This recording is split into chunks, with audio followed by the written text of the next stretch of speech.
Welcome to the last event of 2024 for the Gale Collaborative on Jewish Life in the Americas. Our speaker today is Norman Ravvin, a professor at Concordia University in Montreal. I'm Naomi Lindstrom.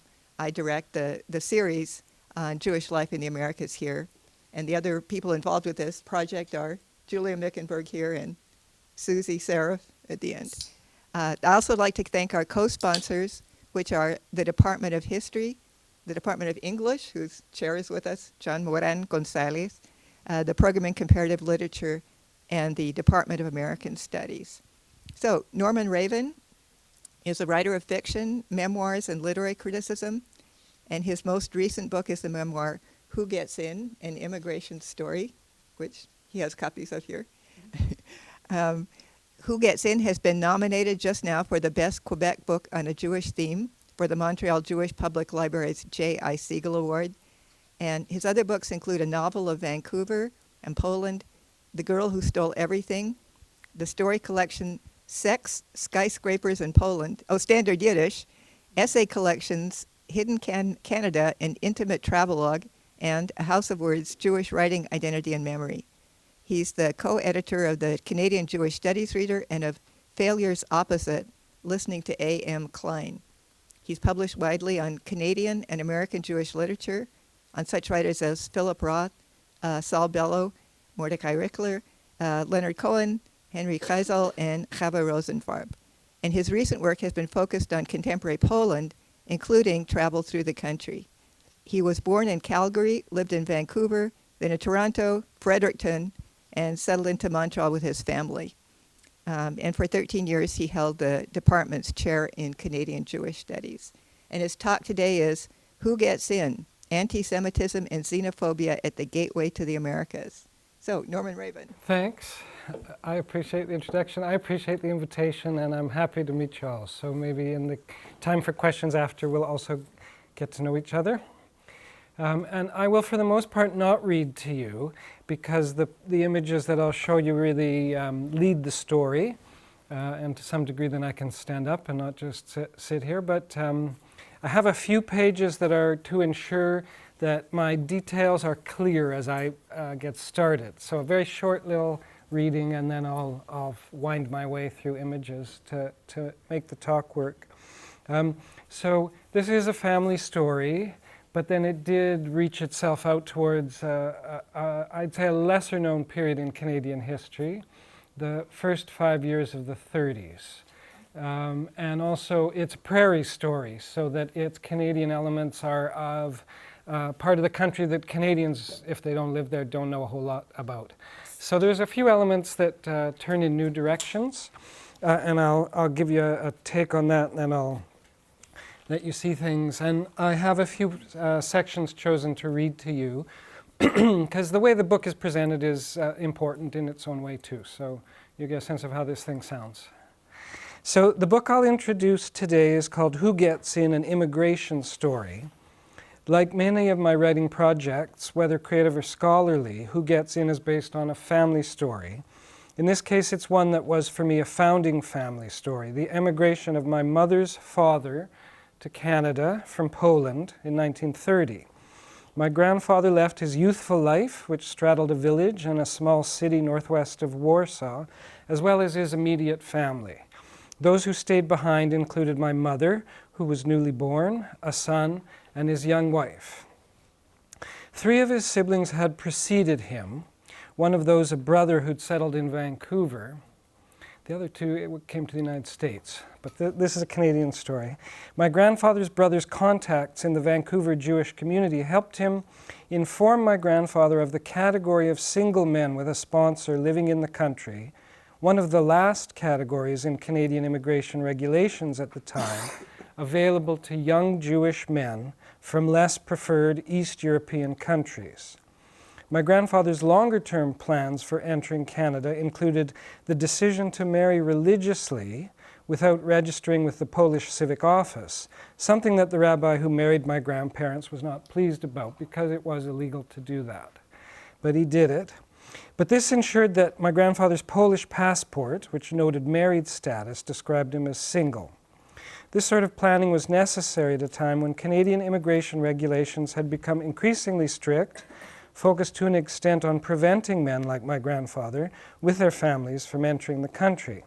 The idea of chain migration, of relatives following each other, had been a long-standing approach to gaining Canadian citizenship, but the 20s and then the Depression decade that followed drew an end to that approach. Nativism in North America was a growing trend in these years, and Canadian immigration restrictions followed those in the United States. They didn't exactly model themselves on them, but they did to a degree follow them. New strictures were confirmed by cabinet-level orders in council, I'll tell you more about that, through the 20s by both liberal and conservative federal governments. So both of our important federal parties played a role in that history. The development of these policies and their inception in immigration legislation is not history that Canadians are well aware of. Rather, it's the much better known period under Mackenzie King's Liberals leading up to the Second World War, which is commonly recognized as the none is too many period. That's one that you may know of. The book that gives its name to the period, published in 1982 by two Toronto-based historians, Harold Troper and Irving Abella, includes a subtitle, Canada and the Jews of Europe, 1933 to 1948. But if you open up the index of that book and look for citations associated with the first 5 years of the 30s, so 33, there's not much there, really almost nothing. The reality being that that book, so influential in our country, is really about the period under King from 35 till the wartime. It misses my period. So that season, those years before the King period, happened to follow the narrative that I have to tell in my book. King's reappearance as Prime Minister in 1935 swept from the scene the political milieu in which my book's narrative moves. So that is a 5-year-long conservative government under a New Brunswick-born, Alberta-based Prime Minister, R.B. Bennett. You may have never heard of him. And this was a fortuitous coincidence for us, associated with my family's story, as it took place entirely in a period that exists today in the shadow of the better-known second half of the 30s. My years, 1930 till the spring of 35, were overseen by different leaders, especially Bennett, whose Western formative years and conservative constituency positioned him differently in relation to Canadian Jews and to the pressures of Quebec lieutenants who were crucial to the Liberals. Because my grandfather's early years in Canada on his own were spent in the West, first in Vancouver and then 3 years in rural Saskatchewan, his immigration challenges are different from those often recounted about newcomer life in major urban centers like Toronto, Montreal, and Winnipeg. In fact, the relationship between major national immigration patterns and the West has not been given its due. Another fortuitous coincidence connected with my work on Who Gets In has to do with archives. So there may be a few of you who follow this aspect of what I've worked on. As a writer of fiction, journalism, and scholarly work, archives previously played a minor role in my work. My initial impressions associated with my grandfather's arrival alone and his successive efforts to bring his wife and children after him were entirely informed by family lore. Both my grandmother, a key player in the narrative, and my mother, a bit player as a toddler in the early 30s, spoke about these years often, but what they knew was entirely learned from my grandfather, who died of pancreatic cancer in 1965. And as with many family stories, what they knew was partial, to say the least. Partial really is too nice term to use, really. They did not tell the story in detail. By the time I heard them tell it, the events were some 40 years past, and their best witness, their husband and father, had been gone for a decade. My other projects over the years, including work on Jewish life on the prairies, as well as scholarly and creative approaches to my ancestors' pre-war Polish lives, led me to the margins of my family's immigration story, but I hadn't investigated it with any care, nor had I considered turning it into an essay or a story, much less a book. I don't think I was avoiding it, but maybe I was. Other stories may simply have grabbed my interest, or it may be that I thought wrongly that I knew the story, having heard about it from both my grandmother and mother over the years. And I may also have been hampered by the fact that I did not know my grandfather, though I did meet him as a toddler in his Vancouver home. Intermittently, when I was researching something else, I would plunk my grandfather's name, Yehuda Yosef Eisenstein, into the search bar, and nothing would come up behind his death record, courtesy of flourishing genealogy sites online, thanks to the Mormons. And a few other, organizations interested in people they would never otherwise know about. But we're fortunate in Canada to have a number of very well-managed Jewish-focused archives. In particular, one that was for many years overseen by the Canadian Jewish Congress, a leading community organization in Canada, which was itself a player in the immigration struggles of the 30s. There's a good archive in Winnipeg, Ontario Jewish Archives, the Jewish Historical Society of Southern Alberta, and others. So I profited eventually from improved digital cataloging, which led the failed searches to start to turn up the files that I would eventually make use of. One which was associated with the earliest efforts to contact Jewish immigration aid people, first in Winnipeg and then in Montreal, and then moving outward, as my presentation will show you, far beyond them into local government figures, federal government figures. My grandfather's network expanded as his efforts proceeded. So he was superhuman in the way that he would not stop until the outcome was resolved as he wanted it to be. So that's all that I'll do in that format. So the first thing that I ought to show you is who he was on the departure point from Poland. And I'll read you just a short piece. Who is our young man? I might begin by calling him Z, because of the Kafkaesque quality of his struggle, and then because in his efforts he was always the littlest of men, seemingly unaware of his vulnerability and lack of influence, at the end of a lineup of powerful players who on a whim could simply ignore or reject his requests, but also because Z he was to me, as in Zeta, though I knew him only in my first years and have no memory of him not formed by other people's conversations or photographs. There is one snapshot of him from my childhood that I particularly liked. He's seated holding me. I'm 2 years old, open-mouthed in the way that 2-year-olds do. We are in a room that many years later I would know well, on Willow Street in Vancouver's Fairview Slopes, where Jews bought houses in the wartime. In the room with its paned east-facing windows, there were books, including a tall leather-bound set of the Talmud printed in 19th century Lemberg, a console record player which held hardcover folders of 78s. Some of them were popular records, but others were of cantorial music, Kusevitsky and Rosenblatt. My grandfather put them on and sang along facing the window. This sounds like ethnic melodrama, but that was Z, whose story now seems as timely as any I could tell. So my trips to Poland began for mostly personal and academic reasons, but then of course they led me to the place where he departed from and where my mom and grandmother and grandfather were born. And here he is first, before I show you the village, spent some time in the Polish army in the 20s. So the thing that you recognize about him, but it's both revealing and then it also suppresses certain aspects of his youth, is that he was Polonizing and he was secularizing. But regardless of that, he came from a very observant and sort of deeply Jewishly studied background. And you hear a little bit about that in the early stages of the book. And he was sent off to a Gerer Stiebel in a larger place, not so far from the town they were all in, which is Radzanov.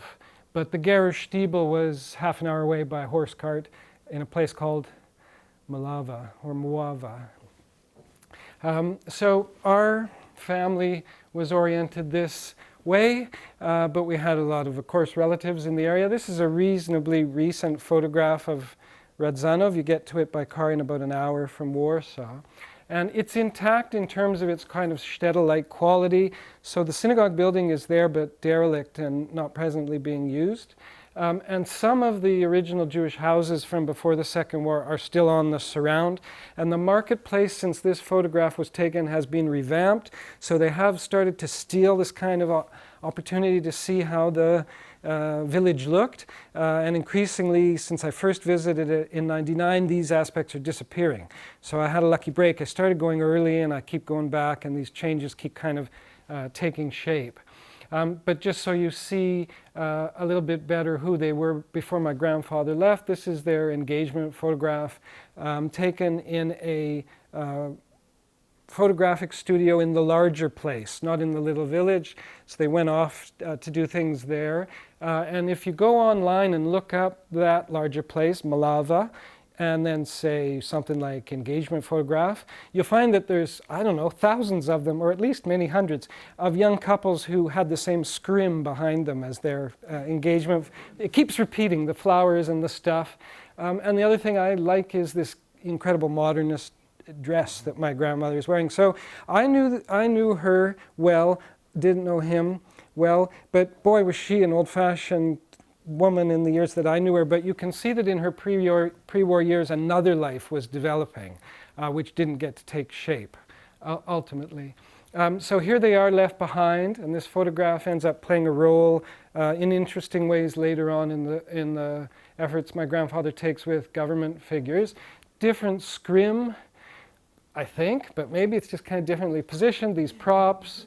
My mom is a brand new, so when he left, she was just that size, and the older brother left behind too. And my grandmother married now, wearing her own hair, not a wig. So these are kinds of elements of their religiosity and their Jewish identity that you can read out of the photographs. They're really rich. I'm lucky to have not a ton, but some. So Radzanov, maybe if you like, once I'm done, you can ask me more. I keep going back. These are wonderful places to visit. Try to build local contacts, and increasingly trying to insert myself in the fabric of this place. In my more recent work, really substantial basilica you can see in the background. That's been there since the teens, I think. This is not the Vistula, but it's a part of that riverway system that's really important in Poland, and now a fishing kind of tourism kind of waterway. Another overhead view. There's a guy in Radzanov who takes these sport photographs. These are not drone photographs, but sport photographs. And you kind of get a sense of some of the early Jewish houses that ringed the market, as always was the case in every Polish place. So every marketplace in a city, in a town, in a village, is surrounded by these once Jewish houses. Ours just around the bend. Here I'll have another little short piece to read. So this is the beginning of my grandfather's journey. And anyone that's done genealogical searching in their family goes after these kinds of things. These are really now easily available, sometimes through digital archives. You used to have to go visit. Pier 21 is our museum to immigration in Halifax. And my brother actually got me an original, but now you can get them in other ways. And it was this incredible paper record of everyone on the ship. And they got asked all kinds of questions when they came through their last European departure point, which in my grandfather's case was Southampton. And it had to do with things that were, you could say, important. Birthplace, a lot of the information is correct. Sometimes the file, as with my grandfather, has a special notation, and that can mean that they're being brought over by a Jewish immigration organization, and they're in a kind of a batch. It's not the case with my grandfather. I've never quite figured out why he had this kind of, it says copy on file. He's already in some ways known to the ship's clerk. But then the thing that I'm drawn to here for him is that this issue I hover around in the book with some care. In Canada was not in any way understood properly, but was talked about constantly. That is, what groups should be brought over, what groups should not be brought over, in what way should they be categorized. and they used terminology that made no sense, of course. So it even shows up on the ship's form. They don't know which word. So they got one that's race, but that's a, one would have to say nonsense word, but was very commonly applied in those days. And then the next one is people. So is that religious or is that ethnic? You could say it's just kind of an all-purpose category into which they can put a Ukrainian or a Pole. But they started, in my grandfather's case, to type Polish. I'm quite certain of this. But then somebody got thoughtful and realized that's not the category that we put this guy through on. And we are still seeing Jews come to Poland, but their category is Hebrew. An archaic word to use, which they wouldn't call themselves by, but of course would recognize. So let me just read you a little bit about this whole, kerfuffle or way the Canadians were working. Some of this will sound familiar to anyone who knows about American immigration in the 20s and 30s. New categories for immigrants introduced by the Liberal government in 1923 did not use overt racial terminology, but relied on racialist ideals to differentiate between preferred and non-preferred countries of origin. This hierarchy followed contemporary notions of racial desirability. The preferred class of newcomers consisted of North Europeans. The non-preferred class was made up of Central and Eastern Europeans. It's a big category, from Austria, Hungary, Russia, Poland, and the Baltic states. But the Jews still aren't there. So finally, a special permit class, which trailed even the non-preferred class in desirability, could gain entrance only by way of an order in council. Lumped into this class were applicants from Italy, Greece, Bulgaria, Syria, and Turkey, countries with very low numbers of immigration to Canada. But there too were the Jews, regardless of their places of birth. In this context, each file could be looked at by immigration commissioners and their cabinet allies in response to a perceived overflow of Jewish newcomers in the country. So there's a lot there, but the thing that you recognize right away is the special quality of these files. And maybe that's the simple answer, but you don't always see it for Jewish newcomers, other single men who are coming over. So I think that little code remains a little unclear to me. Tiny bit more. Those from non-preferred countries could gain access to Canada officially only, if they were farmers with means, farm laborers, domestic workers, or wives and minor children of Canadian residents. But railway and steamship agents were told not to include Jewish applicants in this non-preferred group, whether they met these labor expectations or held Polish, Romanian, or any other passport from the non-preferred or preferred countries of origin. It starts to sound like, a legal document, but it's all the careful way that the Jews had their own territory and the full bureaucracy of Canadian immigration regulation, how it was applied by the cabinet in Ottawa, and how these regulations were circulated out to the full immigration staffing that was working in the ports. And in the case of my grandfather, he met his man in Southampton who then fed the information off to the ship's clerk who filled these things out. So they're great, incredible, informative documents. And if you have mysteries about how certain people in your family arrived, they're a good place to start. Tells you more stuff over here, but my image doesn't pull it all in for you. You know he's on the ship, the Ascania, and you know his dates, which maybe I've also cut out. He's in third class. Yeah, it's fun. You keep looking at all this stuff and you see what the third class cabin looked like on the Ascania, what they did in terms of menu.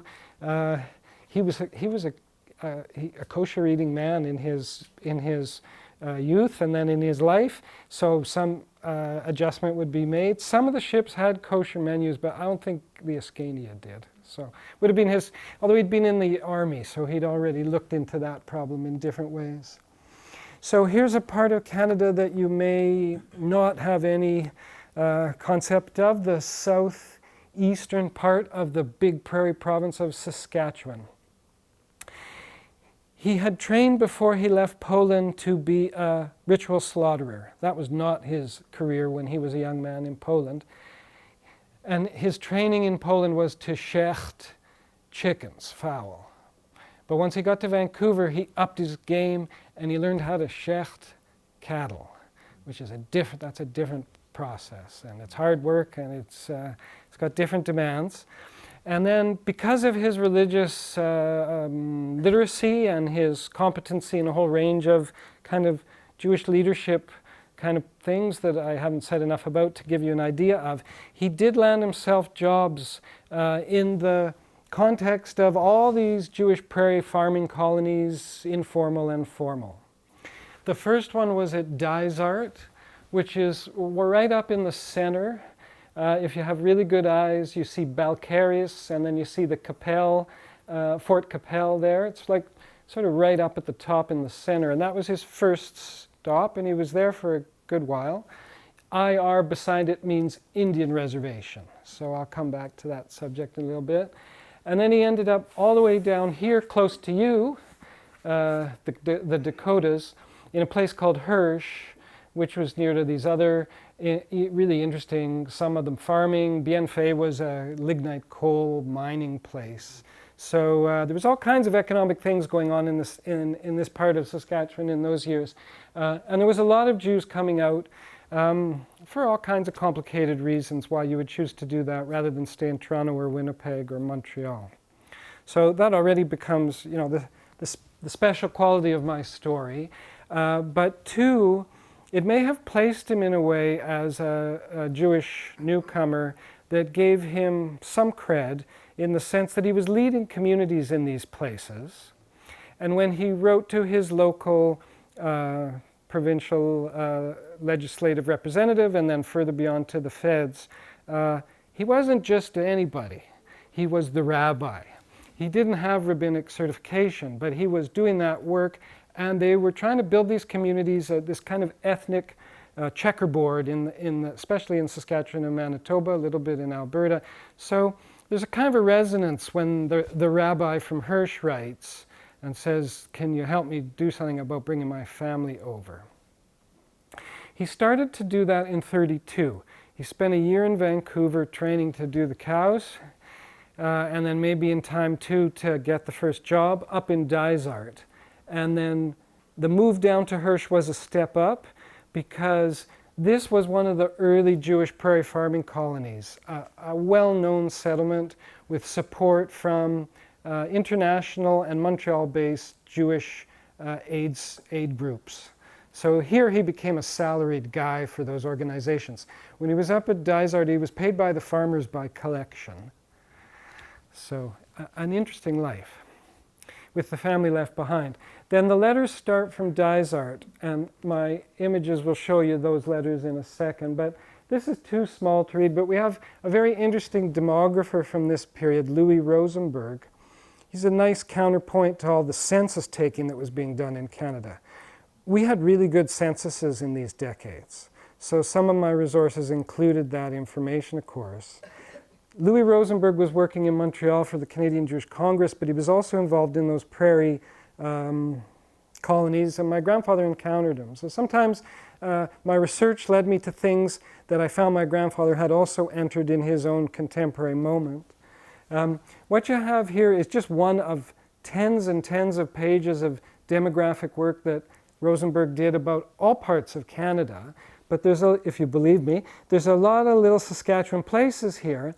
And the title says, Jewish communities in Canada with more than 15 and less than 30 Jews. So he kept all these categories on the go, and sometimes it was, how do I do it? Well, sometimes they'd go to 0 from 10. He was interested in that too. He was really movement as bumblebee movement, kind of. And the way these economies were developing and these communities were important to him. So Dysart, I think it's here. Anyways, oh, it's at the top. Dysart in this period, 26 Jews in 1931, overseen by my grandfather. So, you know, you can really see some of this stuff. Not fully, but in some way. Okay, so our train stations, wonderful things on all the different lines that ran in those days. Certainly my grandfather arrived at this place, and they took him away by cart to his first landing place. And in the book I kind of think of this as kind of the cosmopolite that he was arriving on the moon, because this was unlike anything he had experienced. So there's places where, said this the other night, that I don't make it up if I don't know it, but to some degree I try to imagine or see the experience. But I won't put things to the reader that I never found out about him. And I never had a story from my grandmother, let's say, about the arrival, the pickup, you name it. So it's a bit of a struggle in that way, telling this kind of history. Dysart train station, great photograph. Dysart, in his first couple of years on the prairie, I mean, that was early Depression, but lots of grain coming through. So 1, 2, at least 5 in the location, with the different co-ops collecting the grain, putting it on the train, off to Montreal, whatever they do with it from there. So the wheat economy, even in the Depression, pretty active. Okay, so one of the things I struggled with, partly because my partner is an anthropologist, is the touch point between newcomer Jews to this part of the country and the failing indigenous communities of that time. And the opportunity for my grandfather to know about them would have been substantial. And this is the nearest important residential school to the place where he was initially, up in the Capel Valley. And this was a long-standing one, that kind of a showpiece the Canadian government felt. And they were also trying to train young men, Indigenous men, to be agriculturalists. So trying to move them into the local agricultural community. And I can only wonder about what it was my grandfather understood about this. And the thing that I do work with, though, is the idea that, if I can, this is sort of risky territory, think of this moment, exactly my grandfather's arrival point. I was able to find that there was a lot of American anthropologists visiting that part of Saskatchewan at that time, collecting medicine bundles and other kinds of things to bring back to the Smithsonian, the big museum in Chicago. So they were checking out what they felt was the vanishing Indian medicine man. So there I found, without taking it too far, a touch point between my grandfather's arrival. He's got his own, let's say, medicine. He's the spiritual kind of motivator for these little communities. In what way he perceived that of himself, I can't be entirely sure, because you see that he comes from Poland otherwise. He comes with another identity, but he had the potential to become this kind of spiritual leader. And then very nearby, this kind of, at the time, fading presence of the traditional culture being destroyed. So there's some degree of work on that front in my book. Okay, so the letters look like this as he gets started. The only English on them ever is the heading. So it was his own way of working. He used a fountain pen. He had beautiful Yiddish handwriting. Not everyone writing in Yiddish in those years looked like this on the page. So there's things about him that I knew that were fulfilled when I found this file in Montreal in the Jayas collection of the Canadian Jewish Congress archives. So he's starting out, Choshev Freint von Immigration, exclamation point, and he's writing to the Winnipeg office of Jayas to just start to tell them, I've got a problem. I left my wife and children behind. And he tells them right away, I lied about myself when I came. So you could get deported for that in those days. But you had to deal with the problem. And it was the catch-22 of his position. That is, that he had created for himself the opportunity to come by way of an illegal action, and then had to get through that, through the Jayas people and then the immigration people, ultimately the federal parliament, to get over the fact that you'd done that. So in the earliest letters, as he's introducing himself, he's saying, I'll tell you what I did, and that was no surprise to Jayas, other men did it hundreds. And then they go to work on thinking about how to solve his problem. The Winnipeg office was important first. This is 33. Choshev Freint, still Winnipeg. I show you this one because I was talking with Alex and Naomi last night about archival work, which was so satisfactory, and you want to steal these documents because they're dear and they're beautiful, and you don't even I can't convey to you the colors of this one, and every letter had a different look, and then of course whomever dealt with it at JIAS said to themselves, read it, I guess, with the red line through it, or responded to it. I don't know for sure. And then every aspect of my grandfather's way of conveying himself, sometimes a little record of the Parsha. I usually don't use this ugly thing, but here it is, the Torah portion.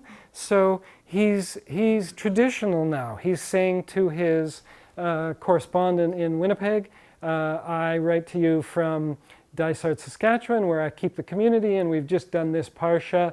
And you could go then and take a look at that, what they were reading in the Torah on November 13th, and the whole day kind of comes together for you. These are long letters. I could tell you that when I snuck my look at neighboring files, other people who were trying to bring family in through the JIAS, they typically don't write like this. So I'm not just being boastful. He's a writer. He's a writer. And I would think that too, aside from his credentials as the rabbi, keep it in quote marks because he's not got the certification, but he's doing everything a rabbi does. This is kind of a letter you have to take in hand. He's not making it easy for the people that he's writing to. Here's still gray a little bit later. Why does it say Rush at the top? I do not know. Okay, and I'll tell you the story of my work translating these in a second once I get myself. Choshev Freint, Mr. Gray, really interesting correspondent from this period, who was also a Winnipeg alderman. So he wasn't just a Jewish immigration aid worker, but he was in the local municipal politics. So he was really he was a code shifter. He was able to work on both sides. With the Jewish representatives, with people like my grandfather corresponding with him in Yiddish. Then off he'd go to the Winnipeg municipal politics and make impact there. There were very few envelopes in his file. Can you guess why? People were collecting the damn stamps. Simple enough. So the reason I know that is because I have some that I don't photograph for you without this, where they cut them away. So they took them home to their kids, and then rarely is anything there with the postage stamp, but this was a rare one. My grandfather's handwriting to the address that was the longtime location of the Jewish Immigrant Aid Society, which he doesn't even note, but I was just there to see my kid play guitar in a pub, so things have changed on Saint Laurent, but you know, the postal stamp. The book is really interested in these kinds of things. The life of the moment, the technology, telegram lines that ran out to these places, what the connection was, how they got these, how these letters appeared, this kind of thing. Boom, the postal guy with his postal stamp from Dysart. So some of the documentation is in English. Frees you up if you, I can read Yiddish, but his handwriting was a struggle for me, and I needed help with that. So the thing that these ones start to convey is, as the effort and the success started to develop, the influence and the reach went really high. We probably made it to the Prime Minister. Couldn't absolutely confirm that, but I'll give you one little tidbit on that. But the Minister for Immigration of the time, W.A. Gordon, had him on his mind. And this had to do with a few people that my grandfather got involved in his file.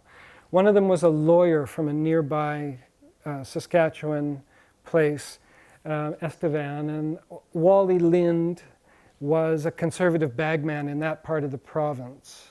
So Wally Lind, my grandfather's lawyer at this point, could write to the immigration minister and tell him, I need some help. And the immigration minister would write back. So certainly this gives you an impression of how things have changed and how access had its own kind of special challenges. I'm not saying it was easy, but you got the personal letter back, and then Lind would inform my grandfather, of course, on how this stuff was going. So the Montreal immigration file also included this kind of thing. This, of course, is not the original. This is a typescript, type copy, made by someone in the typing pool at the immigration office. So, you know, the shuffling of papers causes things to fall out of the file, but then sometimes you have the thing left behind. And by now he's at Hirsch, lower down by your border. And this is a copy of a letter from the immigration minister later in the game as our story is coming along. So, last few things that I'll show you, and I'll read you just 2 short sections. Really the lesson for me which differentiated our story, or one of them, from the none is too many way of presenting things, is that there were 2 sources of power in Canada on the immigration front in our era. Maybe it changed after 1935, but there was the civil service, which was absolutely anti-Jewish and applying regulations like policemen. But the elected people weren't the same game. So when my grandfather was writing to his Regina representative and then further on to the immigration minister in Ottawa, he was not getting the same hearing that he got from this guy, who was very high up, immigration commissioner, very late in our story, so still you don't know. The number of the file is retained that you saw in his ship's form from the earliest stage, and the guy writes some kind of a novelistic response, which is, no. You lied to us, we could have deported you, and we're not considering people like you at this time. So at this stage, you could say another man or another type of personality would have thrown his hands in the air, but the Jayas people didn't take these things sitting down, and my grandfather wouldn't take it either as a final no. So the short piece that I'll read you kind of conveys what I learned about Canada from this kind of dichotomy. Late in his story still. This is a Kafkaesque aspect of these Canadian decades, rarely acknowledged. A system of authority, when called upon by an outsider to explain itself, cannot do so. Even more importantly, a system that seems to be an expression of total authority, cynical and unrelenting, is no such thing. It's always in danger of being undermined, some links weakened to the extent that the whole thing rattles apart. This is another point at which the none is too many rubric obscures the story that I want to tell. Even if he had heard of such a rule regarding Jews entering Canada from his homeland, my grandfather clearly did not heed it. So the common knowledge, very well received in Canada, associated with this none is too many rubric, not applicable in our case. So one of the things that he worked out ultimately is that there were varied forces that you had to deal with. And in the background, he's writing to the Premier of Saskatchewan. Again, just a copy of the note back to say, I've got it, and I'm going to talk to the immigration minister about this. So the file starts to feed little puzzle pieces that start to fit together. A late stage Jayas note back to him in Yiddish. Can't say too much about it, but also conveying that they're still at it. Some background stuff that the railroads were doing at the time to promote settlement in his part of Saskatchewan, and sending these things up the line to the federal representatives to show that settlement was effective and successful. Page after page like this, often of Polish settlers. The man is rarely in the photograph, usually the mom and the children, the house behind, the land, the degree of success, but never Jewish families in this little book from the CNR, from my grandfather's period. Okay, so last kind of link in the trail, not absolutely clear though exactly what role she played.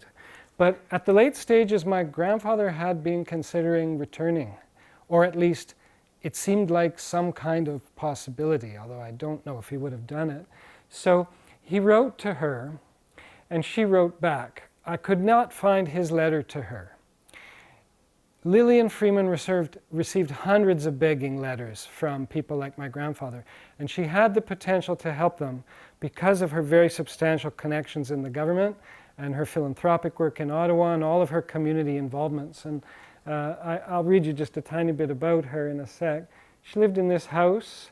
Now it's the Canadian Officers' Mess, so I write about visiting it, which I wasn't supposed to be doing, but I just have a kind of an old journalist's potential, so in I went. Their little lockup wasn't working that day. So I sat there and thought about her, Lillian. And she writes back to my grandfather. Dear Rabbi Eisenstein, late in the game in his efforts, I received your letter some time ago, but as I was ill for several weeks, wasn't able to do anything about your case. However, I have now taken steps to have it taken up at the Department of Immigration, and I hope they will be able to do something. And there's a little bit more which I haven't got here. So Lillian Freeman had the access of the Prime Minister's office. She wasn't a close friend of Bennett. She became a very close friend of the next Prime Minister, Mackenzie King. And there may have been a tete-a-tete between her, here you have her at her desk, and the Prime Minister. But I never found the confirming information on that.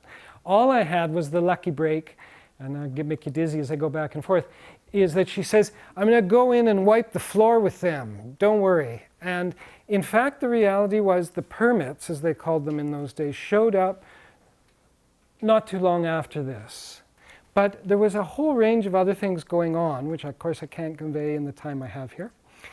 So the book reveals those, which make it unclear absolutely where the different pressure points were and what the final touch was. But one would expect that the Gordon stuff, immigration minister, Freeman stuff, a couple other people I haven't mentioned, was all pushing in one direction. So Freeman is someone that I could say more about if you want me to. Okay, lastly, and then I'll stop and let you talk. I mentioned in one of my earliest sections that I read that for Jews to get in, it had to be an order in council. That's the cabinet activity outside of Parliament which makes law. We still do it in Canada. It's an inheritance from the Brits.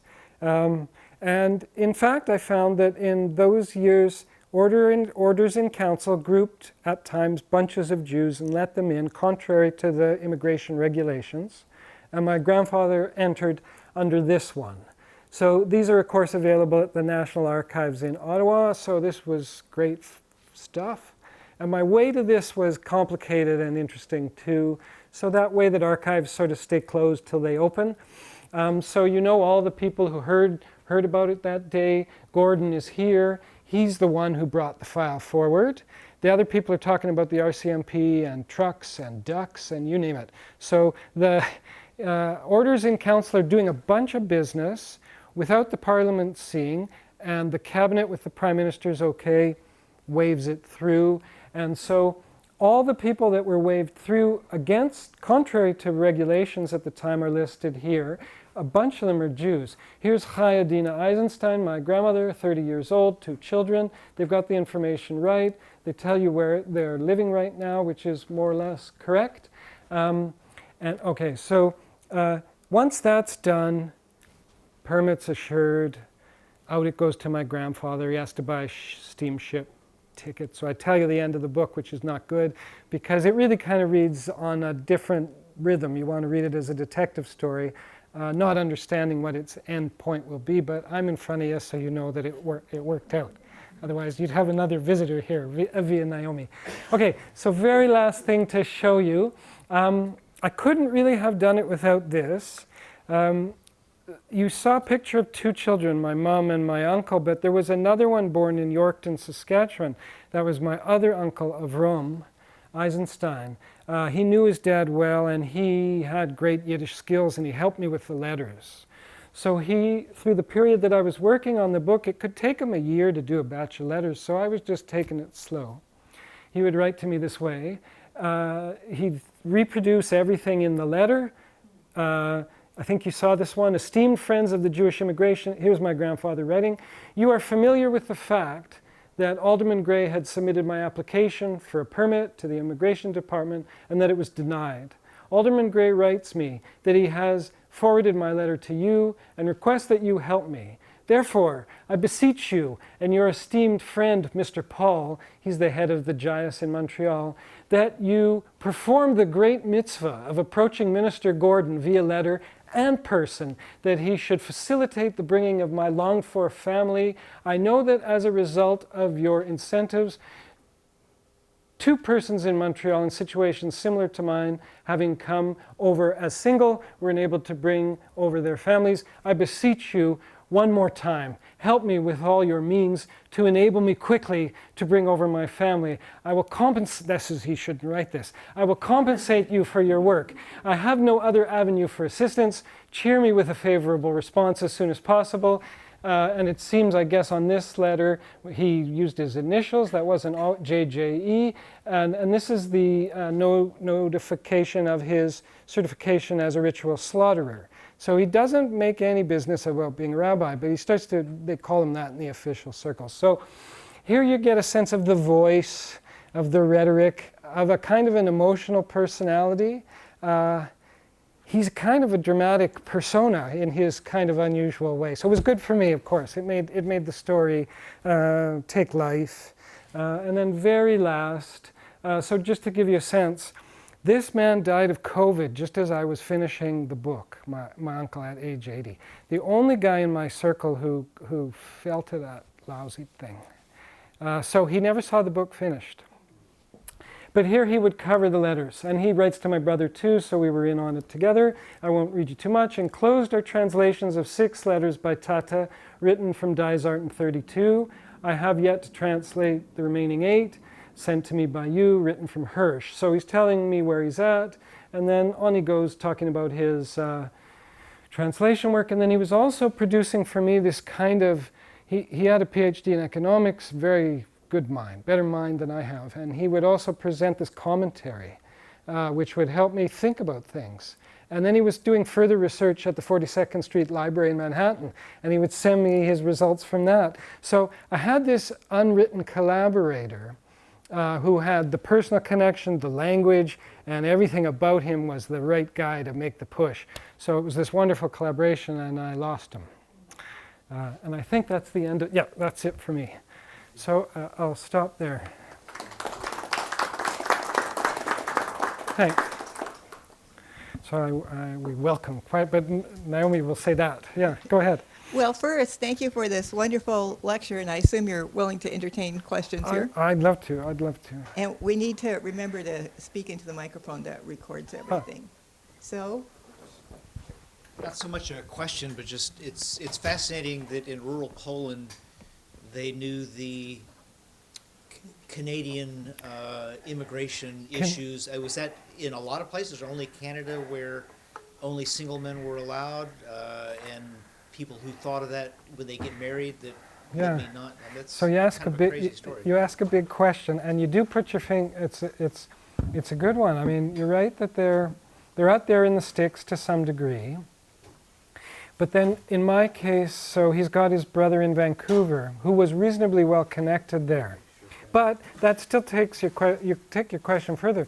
I mean, I would say that the people in Poland who had the willing family members in Canada to get informed, which wasn't necessarily easy, were the lucky ones. And a lot of them, when I snuck looks at other files, didn't exhibit the same kind of, you could say, savoir-faire. So probably it runs in families, and then it was the person in the North American location. So my uncle in Vancouver he kind of asserted himself in the Jewish community. I didn't know him. He was murdered in his pawn shop when I was a kid. But he would have had good contacts in the Vancouver Jewish community, knowledgeable groups. So that's my grandfather's special access through his younger brother. So I would say that would be always the answer. Otherwise, no, I don't think these kind of details associated with how do we get into Canada at this late stage everything was downhill. It was apparently impossible if you followed the rumors. Yeah. Alex, yeah. Thank you so much for your lecture and for sharing these really intimate moments of your grandfather's archive. I'm curious, as you've been doing the research and traveling to Poland, what the receptivity is in Poland, hearing about the stories of the Jewish diaspora. And then on the other side of the pond, in Canada, is there a desire amongst Jews of Polish descent to sort of return, do the work that you're doing, returning to villages and kind of reconnecting affectively with family stories? So the first one, I have had some interesting experiences on the Polish front. So I have been back to talk about this book. And in one memorable case at the University of Łódź. And of course everyone in front of me was non-Jewish, although there were a few people there with some Jewish resources or background, as they say there. And the thing that I heard from a few people was, I thought, they seemed relieved. They'd say, I thought this was going to be about the Holocaust. So this isn't maybe a narrative that they expect, but they're fascinated by it. And maybe in some shadowy way they're starting to see it as their own history, but not yet. So there hasn't been enough of this kind of work done that's kind of found its way back.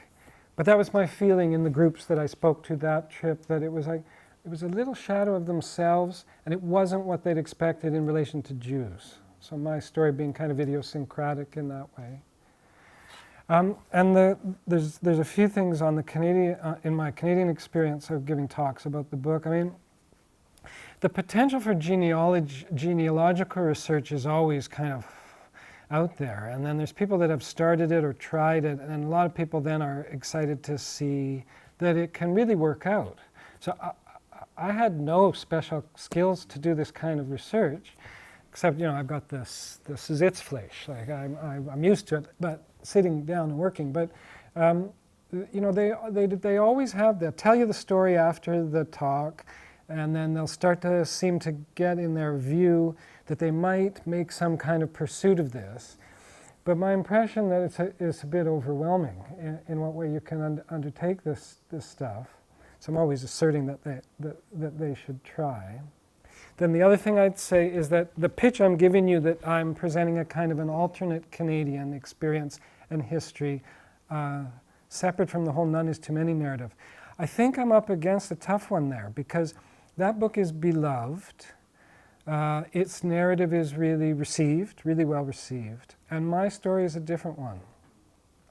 And in that way, I'm kind of doing some kind of counter history. And that's, you would know, that's not always, like on first hearing an audience who knows about the none is too many stuff, I think they struggle with it to some degree. And my relationship to Poland is also entirely idiosyncratic in that I like to go there, and I've created this kind of Polonophilic relationship. That makes people a little bit antsy. They're not always impressed by that. So then too I'm presenting a certain idiosyncratic view, which almost would take more meetings so that they could appreciate what the heck am I trying to convey about all this stuff. And I don't know if some of that comes across as I talk today, so yeah. I feel like this is an obvious question, but could you say more about why he was leaving Poland? Oh, I say a lot about it in the book. Thanks for asking. So there were two family anecdotes about that. And I record them both here, and they're kind of priceless in the way of trying to understand his decision. So I do understand his decision. And they had to do not yet with the full-scale rise of right-wing nationalistic anti-Semitism in Poland, because it's too early in 1930. It's going to get a lot worse. But he didn't experience those years. But he had a couple of instances, and one that I heard the most when I was young was a local kid called him a dirty Jew. In Polish, of course. My grandfather roughed him up and told him not to do that. The kid went back to his dad and told him what had happened. Eisenstein beat me up. And that guy threatened my grandfather. So there was also another narrative, which is kind of murky, so I won't also tell it. And the line that I have from him that my grandmother used to say to me in Yiddish was, "I can't live with these people any longer."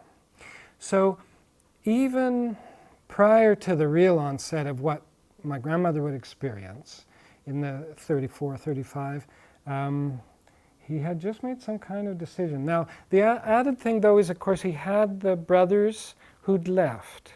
So the perception of the possibility, and they were both doing well.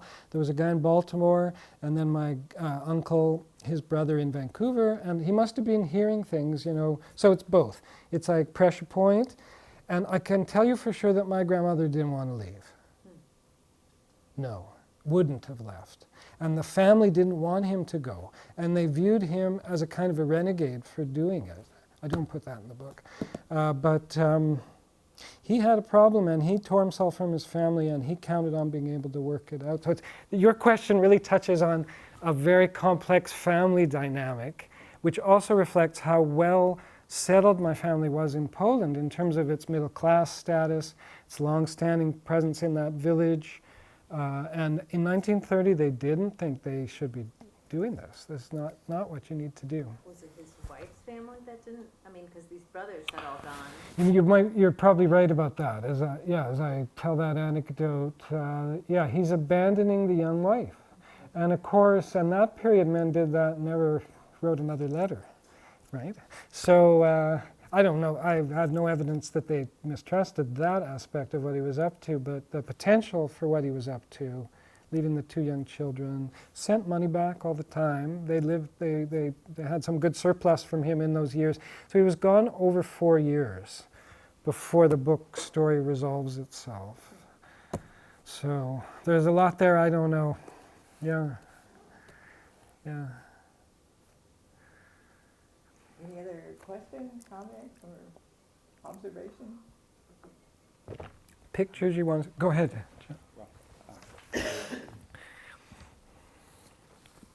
I'm full of questions from your really fascinating talk and presentation today, and probably the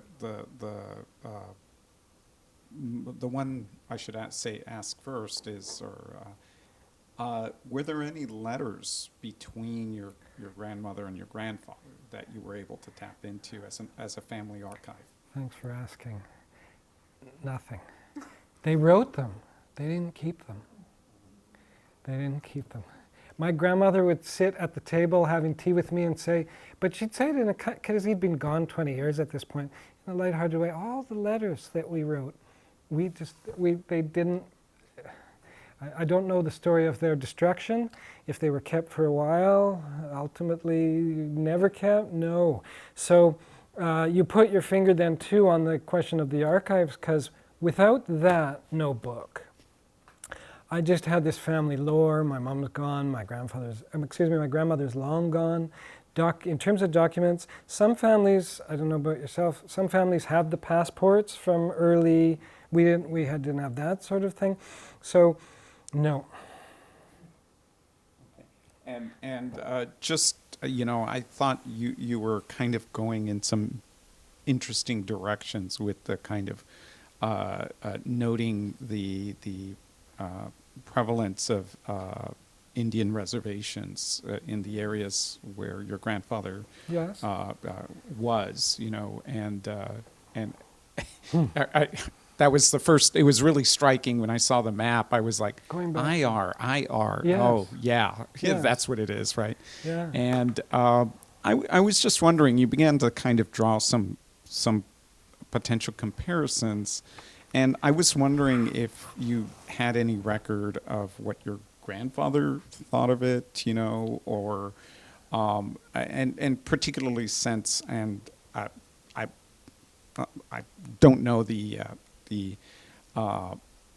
that history of Canadian immigration policy of that era, but I'm wondering, particularly as questions of eugenics, might have played into that narrative. So say a bit, just so I can know where your mind is going on that front. Of course, we had a big eugenic movement in that period. So, how are you thinking about it on this territory? Just in the sense that there is this kind of both, I guess in Canada and the United States, there's this general sense of a race problem, of various kinds, right? And that eugenics becomes a way of managing it, right? And it gets expressed through various kinds of governmental policies and procedures. Yeah, it's a big one. So your first question is a little bit easier.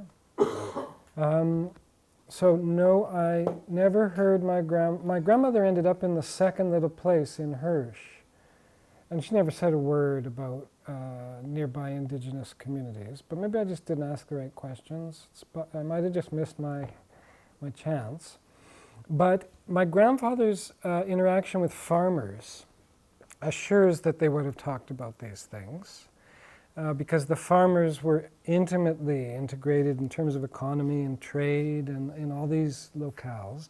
And the first place where my grandfather was, further up at the top, was a really important early location for mission and colonizing activity, and the Hudson Bay was there, and you name it. But saying all that, I don't have anything. So the book presents the need for it and what I can develop in terms of our knowledge of the landscape and what my grandfather's experiences would have been, but I don't have what I want and need, and I miss that. And then I guess eugenicists, I haven't thought of it properly for this territory in relation to the indigenous communities. They were so hemmed in at this point in terms of land by the Indian agents, and the Indian agents were moving the kids into the residential schools relentlessly. The eugenicists were more kind of urban-based, and they were surely influencing our immigration and kind of public policy talk about what a Canadian was, what a white person was. So of course you're really hitting on something very important. And the Jewish members of Parliament, two of them in these eras, were always hitting that button. They were always pushing back against the representatives who were talking that kind of eugenicist line. So that's the avenue I encountered, and I do follow that up a little bit. In what way Jewish voices in the early 30s were pushing back against the idea of what's a Canadian, who ought to come, what would be the right immigration base for us. So that discussion is here, and notably one of the people who was in the Parliament talking eugenically was a woman called Nellie McClung, who was one of the earliest female members of Parliament, who was a real hardcore eugenicist. So she's on our money and you name it, but she's no heroine. And the Jewish members of Parliament are in their great rhetorical way giving her a hard time. So it's an important background to thinking about what's become of Canadian policy and the national atmosphere of the time. Yeah, I don't neglect it entirely. Yeah. Well, Norm, thanks so much for your lecture and for fielding all these interesting questions. Yeah, lots of fun. Great to see you all.